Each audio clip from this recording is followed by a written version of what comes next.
Everybody. Welcome to Running Your Best Life. I am opening up the podcast today for a very specific reason. What drives someone to run 6 half marathons in 6 days across 6 different states? Well, for our illustrious leader, Victor, it's about more than just the miles. It's a journey of healing and growth and purpose. This is Running Your Best Life. And today we're taking you and everybody else that you can share this with inside a challenge that's as much about mindset as it is about muscle. Now to our illustrious leader, Victor. It's good to see you, my friend. Nice seeing you, Adele. Thank you for that beautiful introduction. Welcome everybody to the podcast. Thank you, Adele. You're very welcome. So, I am going to ask you a quick question so we can lead in and explain why you are running half marathons in 6 days across 6 different states. First of all, tell us a little bit about it, and then why did you choose to do this? Well,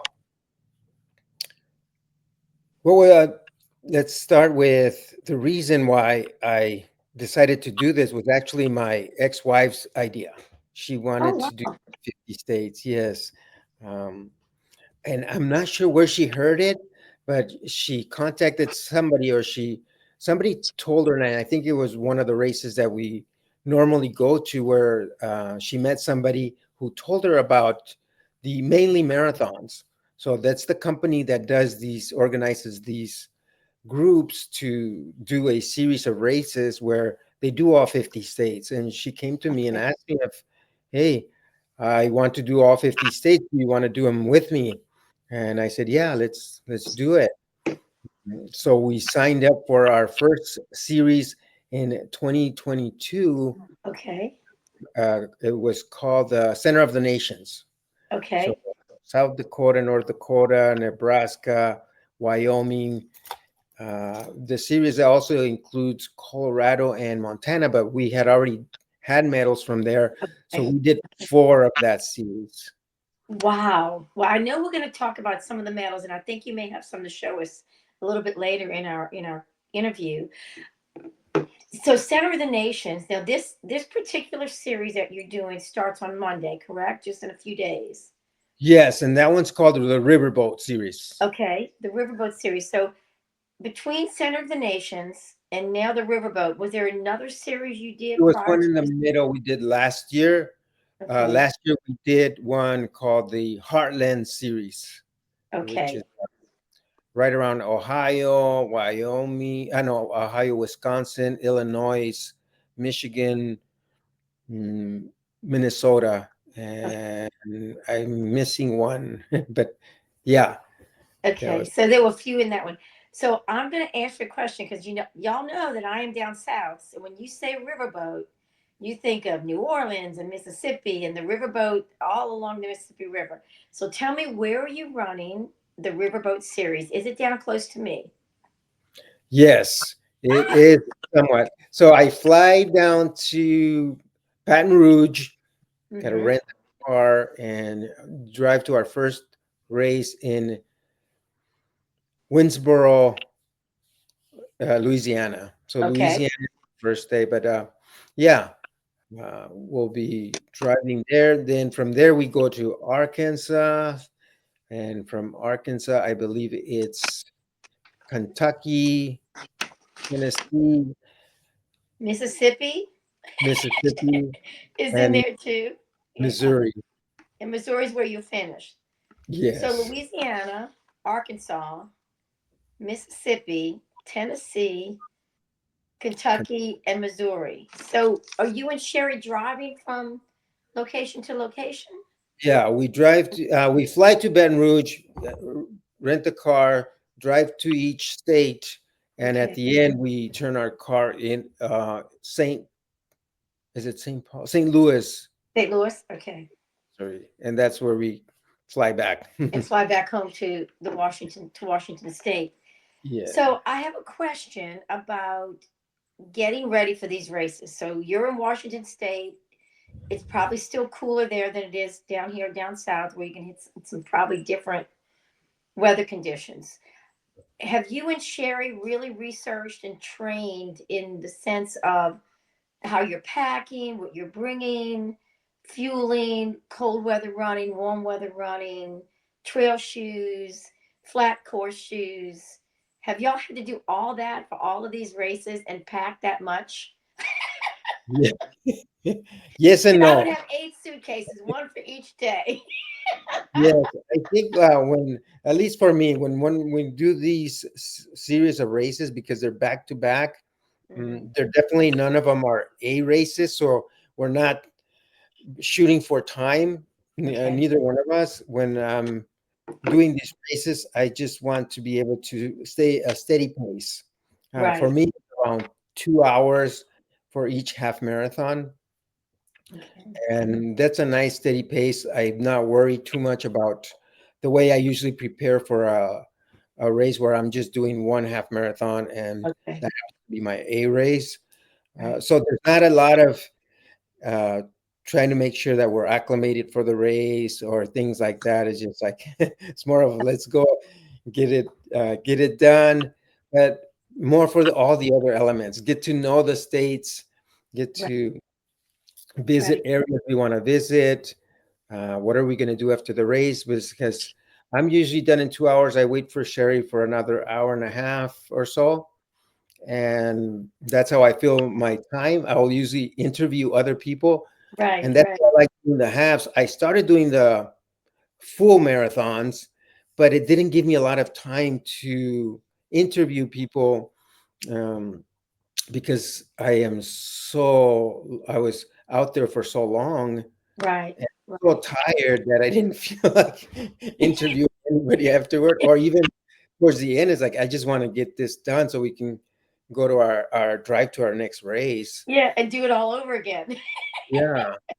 So that's when I decided, I'm going to do halves, Yeah. like he's Yeah. doing, and give me more time and energy to do a few interviews. And I like that part. I like the part where when I finish, then I'll go either walk with Sherry for a little while, or Hmm. just catch up with other people and interview them and ask them questions about where they're at, and make content and put it on social media about other people's inspirations.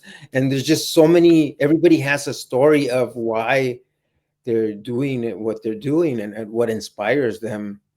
Right. Well, and I think too that's a great lead into what we want to share with everybody next week. And this is just a quick little preview for everybody listening. We're going to talk a little bit more about Victor and Sherry's journey for next week, but we're going to try to do some post race quick interviews myself with Victor so that we can have some things for y'all when he's finished, actually finished his running. We'll try to communicate a couple of times during the week while he's waiting for Sherry. So we'll keep in tune for that. That's going to kind of a little teaser on Run Victor Run. All right. So I just let me ask you a little bit about the training because you mentioned it. To run a steady 2 hour pace, that's a normal training pace for you that you can do that 6 days in a row. It's not overtaxing. Yes, that's something that, as long as I'm keeping up with a little bit of running, and Okay. keeping up my fitness, I'm able to do it, because I'm usually preparing for full marathons, Okay. or in this case, I'm doing a 70.3 in September Right. as well. Right. So Okay. then I can use these as sort of part of my training. Mm. I think that's great because you're going to have a lot of good endurance and distance down there, but you don't really have to hit a time clock, right? This Right. particular situation is slow and steady or steady pace where you feel comfortable and adapt it accordingly depending on the climate, the weather, the terrain, the whole bit. Um, with your training for the half Ironman, the 70.3, knowing that you're going to do this much running in a week's time, how will your recuperation be when you get back home and looking forward to the bike training and the pool, the swimming again? Will you have some time to post this series to just relax the body and recuperate a little bit? Yeah, as long as I take a nice week of Okay. easy recovering, keeping up the fitness with light exercise, I'll Okay. be fine. Because when you think about it, 70.3 is 70 miles. It's Right. 70 miles, whereas this series is exactly that. It's 70 miles in 6 days. So Right. the way I look at it, the series of half marathons, it's more challenging because of the traveling than it Right. is Right. doing the races. If it was all in one place, then you'd have all the you'd go do 13 Yeah. miles, come home and rest and get Yeah. ready for another one the next day. But because you're traveling, there's a lot of planning that goes. There's like, where are you going to stay? Uh, Mhm. what do you want to do? Because we're considering this as part of our vacation. Right. What do we want to do after the race? Where are we going to go? What sites do we want to see? And incorporate that to our recovery, our Right. rest. You Right. can't, and especially Sherry is out there for like 3.5 hours. Right. So a Right. lot of my planning is like, well, I'm going to wait and see how she feels, because how you feel when you're just talking about it and after the race is two different things. There Right. are days Right. where she's like, I don't want to do anything but go and to our next hotel and rest. Right. Right. And so Right. we do that, especially towards the end of the races. It's like, okay, we're out of energy. Let's just relax. Maybe go to the pool. I love when they have a jacuzzi in the hotel, so I can Yes. Yes. jacuzzi. Something where the fitness area is where you can just kind of chill, stretch, and get in the pool and let those legs soak up some of that warmth as well as some of the motion around those muscles Yeah. without the lactic acid. So Yes. with the training, I know we talked a little bit about fueling and what would be some of the things that you would prepare for knowing that you're doing this more like training time?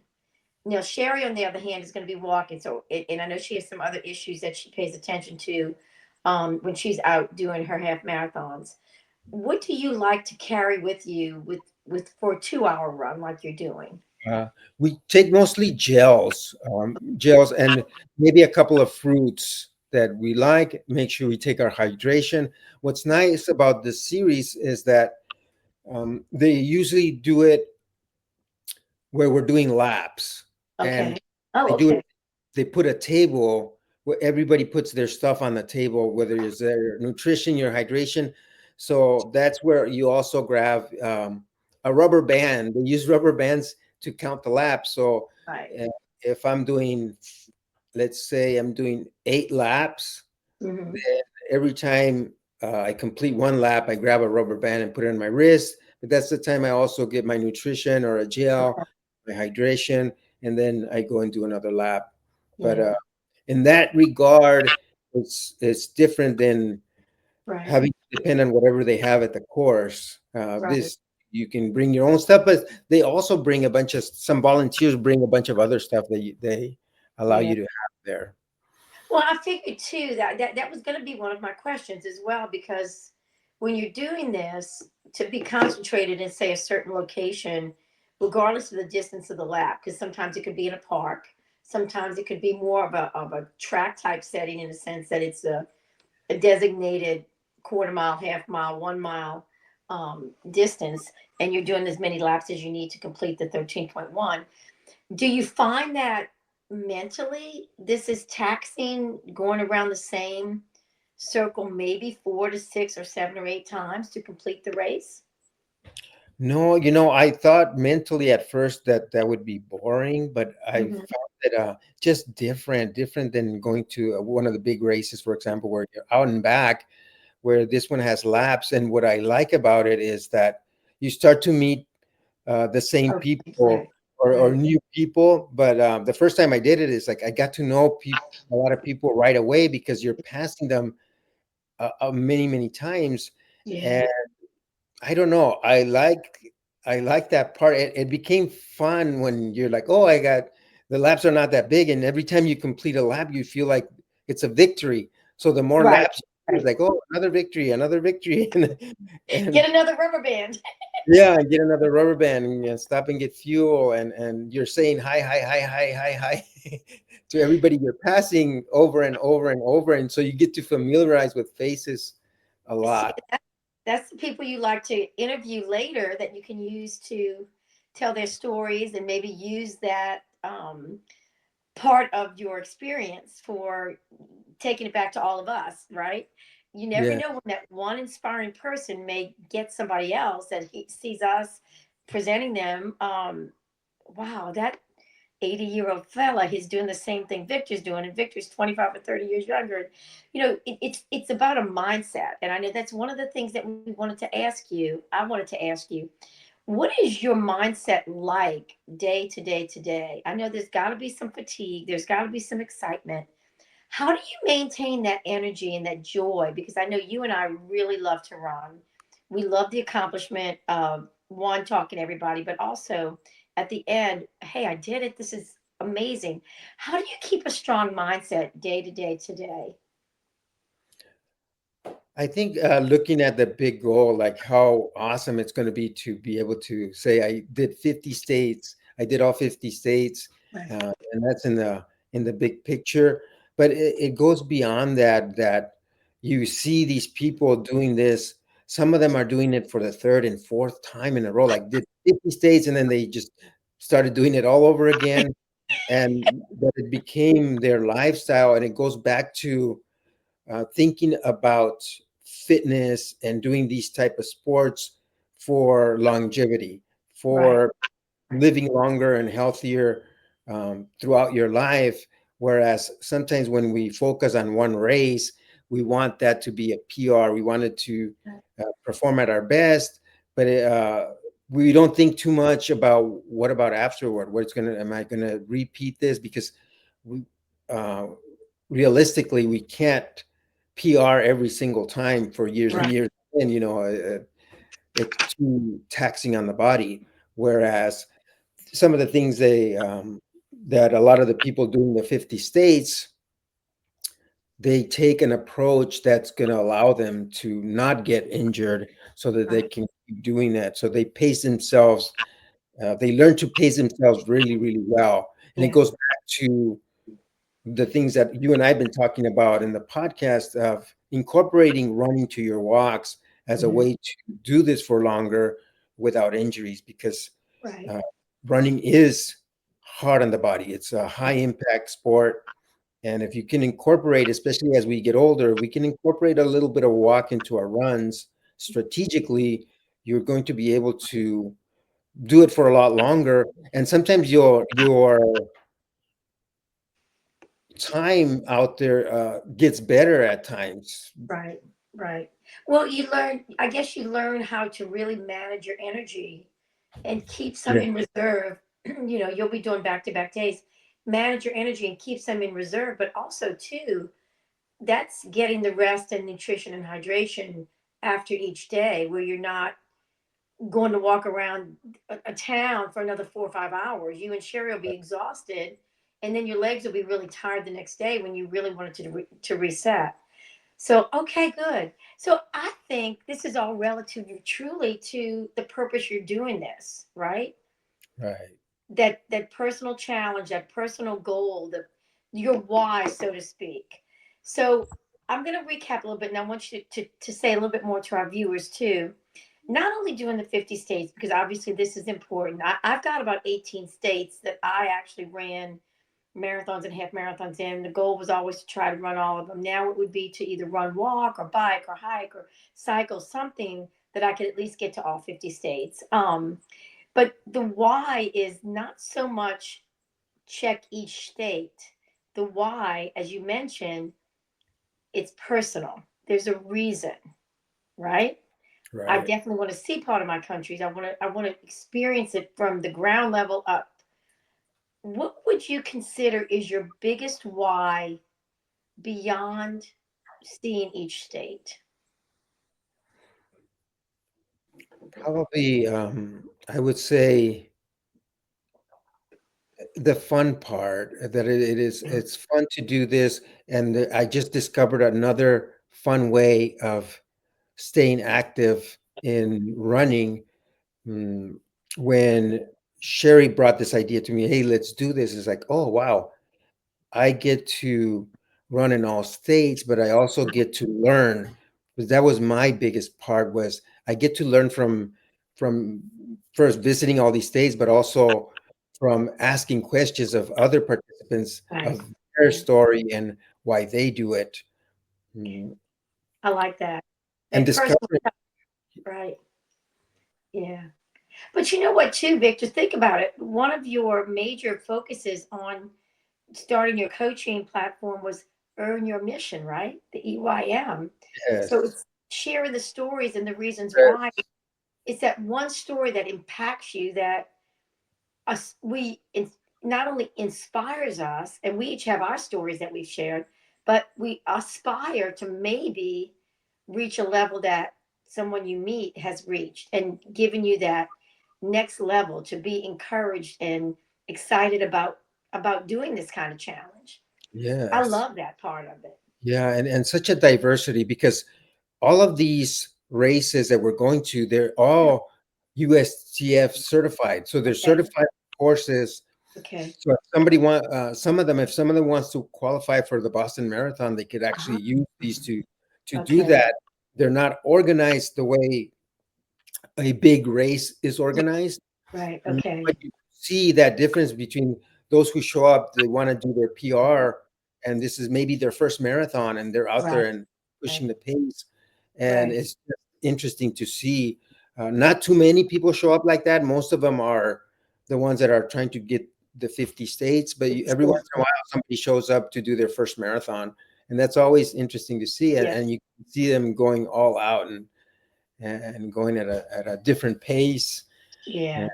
and yeah, but And that's yeah, a for lot. me, that is, I think, the learning and just being curious as to other people's motives and other people's Right. inspirations. I love to do that. Well, hopefully next week you'll be able to get some great stories that you can share with me and with everybody else when they listen. What are you most excited about? I know you and Sherry enjoy doing this together. You're traveling together.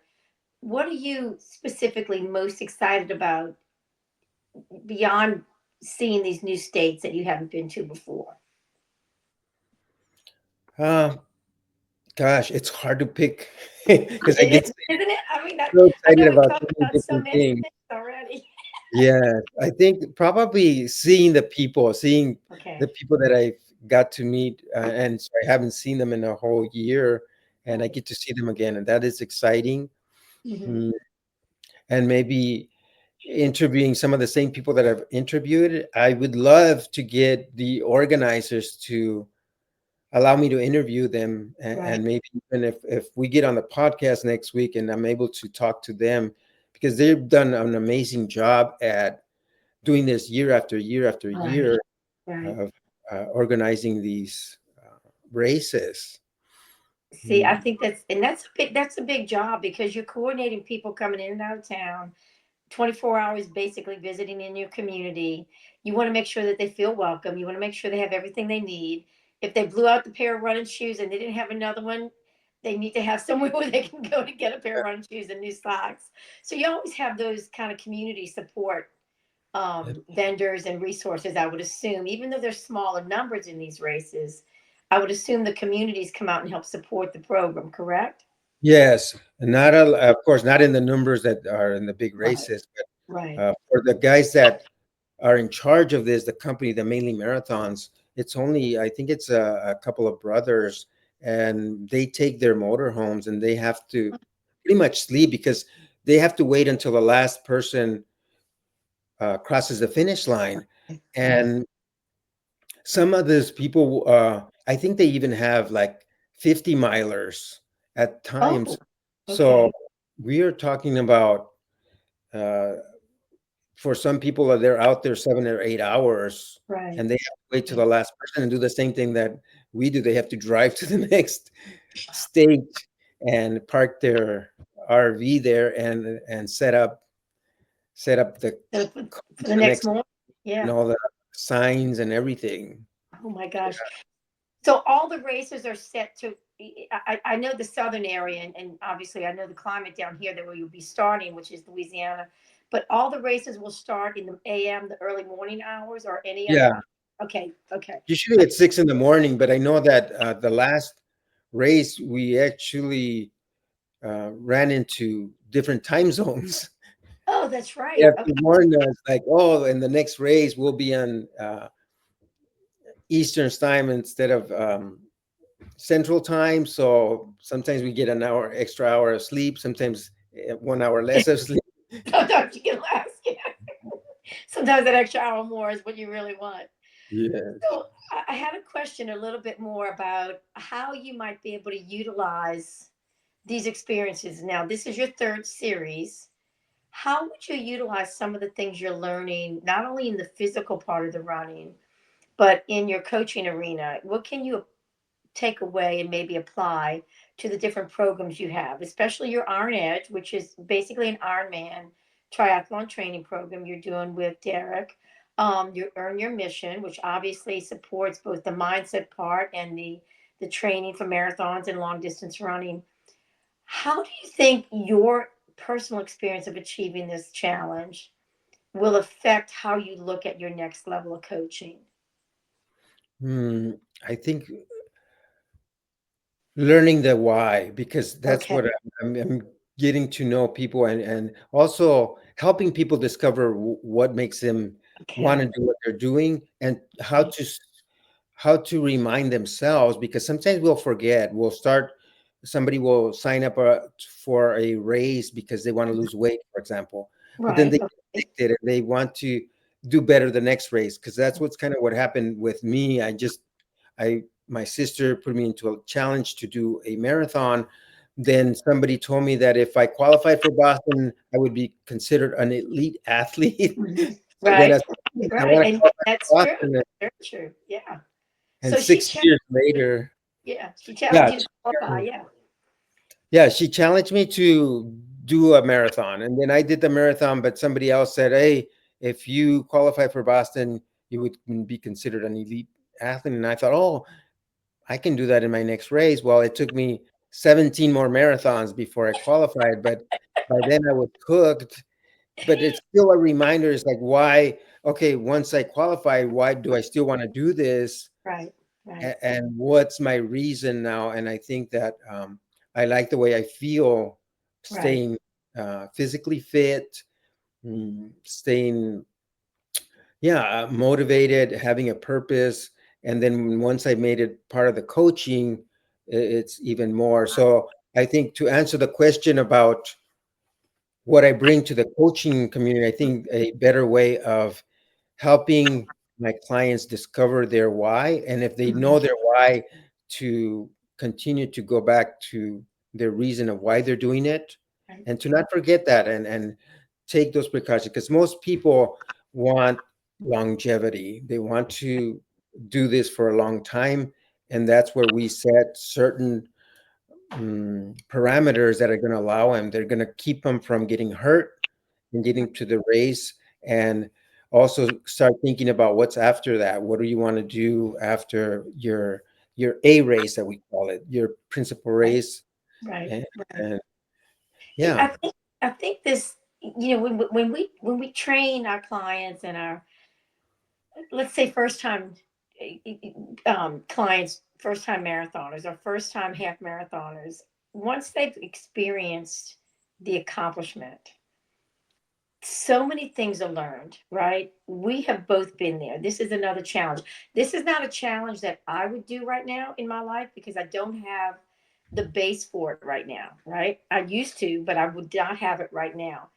However, knowing what I used to do to train for the marathons and the half marathons, I would be running many miles, many hours every week, like you're going to be doing, right? A total of about 70. I would never hit about 70 miles of running because I was always cross training on something else as well. I would cross train in the pool on the recovery days. I was playing, high level competitive tennis, so I would have to alternate different things that I was doing on the knees and the hips with the running distances. So I would always have a delicate balance of my training plan. I think what is key is, and I'd like to share this with the viewers, is the impact on someone's body for the, let's say, 2 hours a day, 6 straight days. most of the time in a training plan, you're not doing that many miles back to back. And I think Victor will attest to that. Because when we set up training plans or work with our clients, Victor will find a designated way to get the best out of that particular training session. If it's a day where you're doing recovery, you may not be running. You may be doing some strength training. You're not actually impacting the knees and hips and the body in that way of the constant pounding when you're running 13 miles. So you have to remember, y'all, this is a lot of miles back to back, regardless of the pace, regardless of a run method or a walk method or a combination method. It's a lot. And I really, really am excited that Victor's going to share all that with us through the week. And then also the following week, we'll do a celebratory um, podcast about how Victor and Sherry did on their travels. Um, I wanted to ask Victor one or two more things, if y'all don't mind. How many states after this next week will you have now um, getting to your 50 state goal? This will add six more states. Yes, this was so. I'm thinking. I thought 15 was what was left, so maybe Okay. 11, somewhere around Okay. there. We haven't exactly. We usually just say, "Oh, we need this series, that series," and we have some scattered ones that we need Okay. to do. Like, of course, Hawaii has to be done by itself. Right. Right. Mm, Well, I And think you our said you, last one, yeah, yeah, yeah, you and Sherry want to do that one as a celebratory final half marathon. Yeah. And Hawaii will be, because it's so different from where you and I live now and where we've run on the continental states. Once you get across the water and you just lose yourself in the beauty of Hawaii, that's going to be such a great opportunity for you and Sherry to have that experience. And of course, they do the Ironman over there. They do the Kona Ironman competition, which is usually the championship event, which is going to be fun for you to go and see the course over there. I know that you'll do that once you get to Hawaii. yeah. So my other question is about 11 more states to hit 50, which probably the next couple of years you're hoping to complete that 50 state Hopefully by mark. next year. Yes, Okay. next year we should be able to be done. Okay. Now, my biggest question, and we always encourage our guests to tell us about their medals and perhaps their favorite race, which we're going to talk about your favorite day after you finish. But how about medals? Do you have anything from the previous two series Yeah, that so brought really? it with me that I was going to show. So Okay. the Oh, this that's is what it looks cool. like at the end. So this was when we did the Center of the Nations, which was in Okay. Okay. 2022. So they give us this symbolizes the whole series, and then Okay. each here's Nebraska, Wyoming, South Dakota, North Dakota, and that's the four we did out of that series. But the series was, I believe, two more, so it must have been six because I know that they had Colorado and Montana, Okay. And but you already had you yeah, had we had already our been. host. Okay. That's what the Okay. medals look like. So every time you finish one state, they give you that little medal to hook I up to love your it. the series, and that makes it a lot of fun as well. It- Collecting those, Now, do you yeah, have those hanging up in your house right now? Like that would be once you get next week, you'll have like a series of those that the hanging medals. They're did have them. I'm in the process of moving, so I have them oh, that's all true. packed. And when we were going to do the series, I went down and had to dig into my medals to find it, but I got it. Mm. Yeah.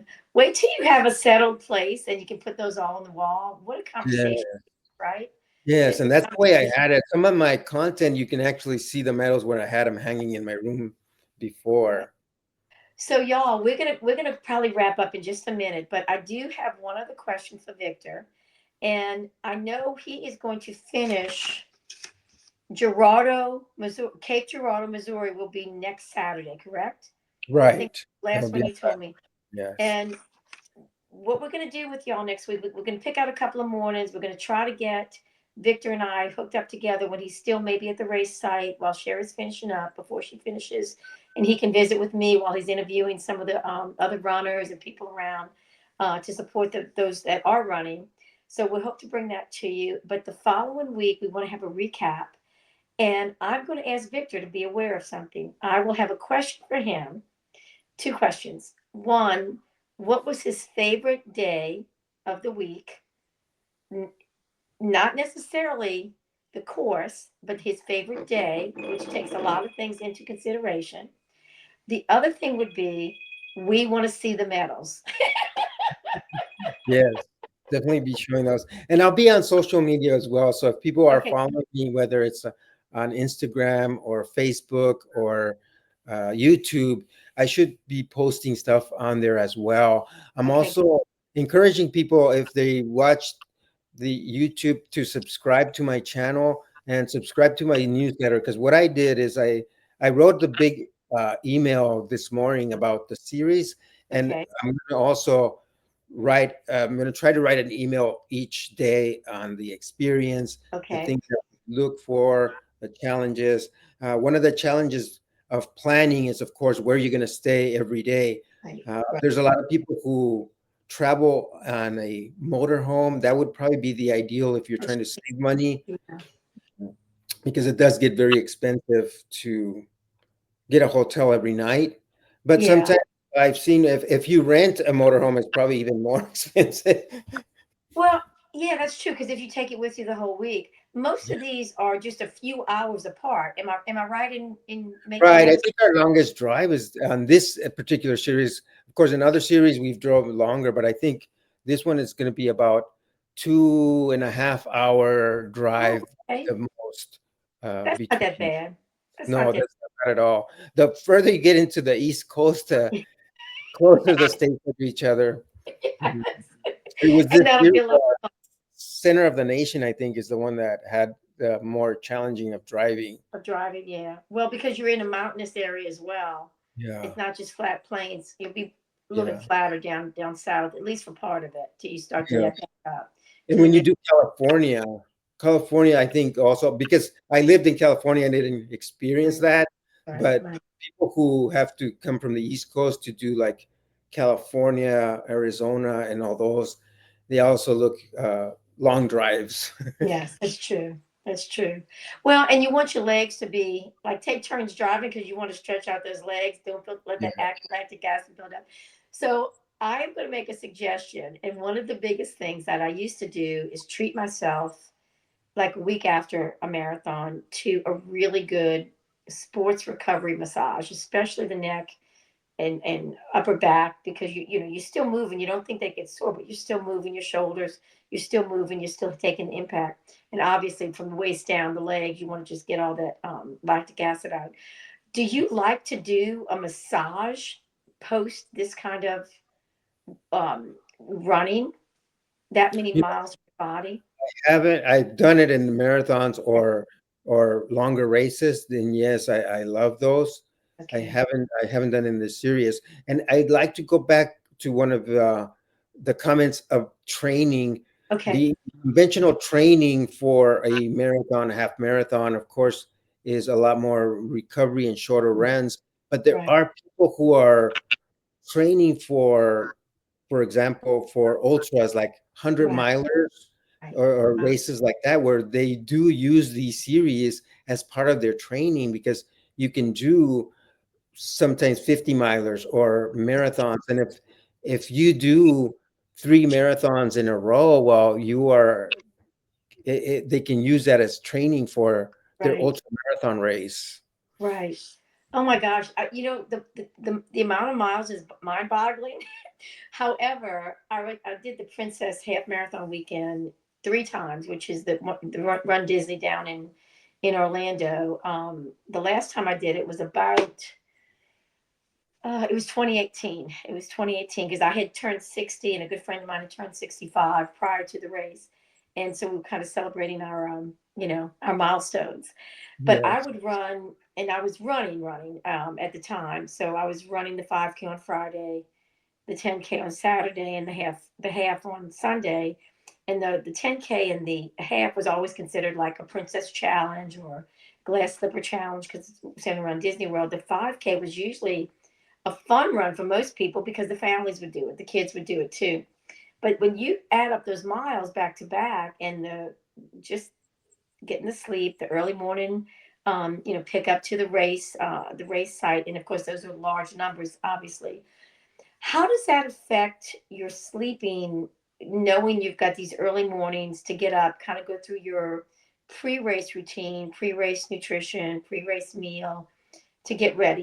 Even though you know it's going to be a 2 hour run for you, how do you manage that with the driving and just settling in? How do you and Sherry manage that? Um, Usually pretty well, just because we're at the hotel and just going to bed early. But there has been times where we've stayed at, what was it, in the Dakotas? I think it's one of the towns where they have the casinos and we're Oh, staying there. It's like, okay. hey, let's just play for a while. We've done the races, and before you knew it, it was late. And it's like, oh my gosh, we got to get up early. Right, right, right, Like, it's very challenging to get up early because some of the drives are very long. And right. yeah, it's So just this getting time, early. But it's not like here we've had the routine of getting up early in the morning mhm. anyway. Okay, So we'll be ready for those because we both yeah, are early risers. We were usually up about 4 in the morning. okay. And then you're ready because the races go off between 6 and 7 at most of the locations, correct? Right. Okay, Right. that's gonna be Right. great. Victor, is there anything else you want to share? I know we looked at the medals from the Heartland. No, that wasn't the Heartland. That was the Center of the nation is the one center that I of the should. nation. So we'll have to see the riverboat ones when we talk after the week that you're running. Anything else you want to encourage our runners to, and our viewers to do to keep up with you? I know if you're posting, you can get you have everything in the show notes today that how they can follow you or any kind of tracking. Just pull up the YouTube, pull up your regular channel. Yes. Okay, Put on my regular channel, follow me, subscribe, and okay, you can get the newsletter, okay, and good. also mainly marathons. If you want to look up mainly Okay, marathons, they have all of the series of okay. the 50 states and how they run them. And the one I forgot to mention, because we did Alaska just for that as I well. was going to ask you about that shirt. Yes, yes. We did that by itself.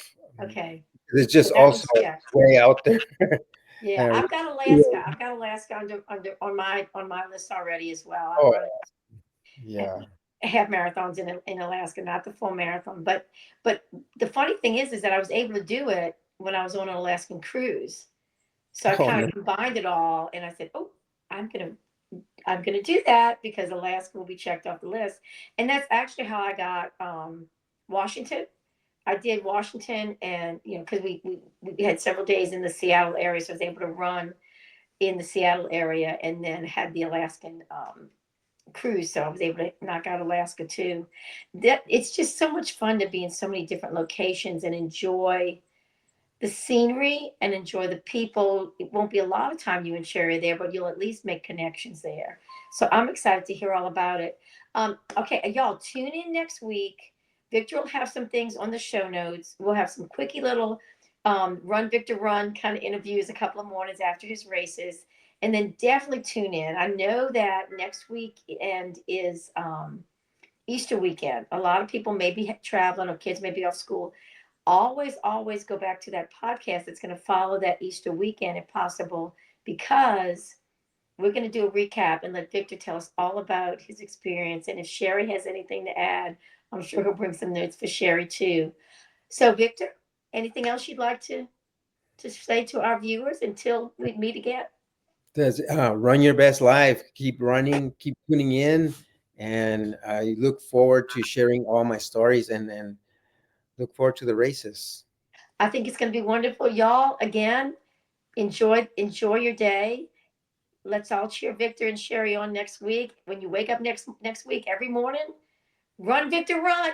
That's all you got to remember. And my friend, good luck to you. I can't wait to see you for some quickies next week, and then definitely hear the great recap after that. Okay. Absolutely. Thank you, Adele. It's been You're very awesome. well. Good Look luck. forward to it. Bye bye, everybody. Bye. Bye.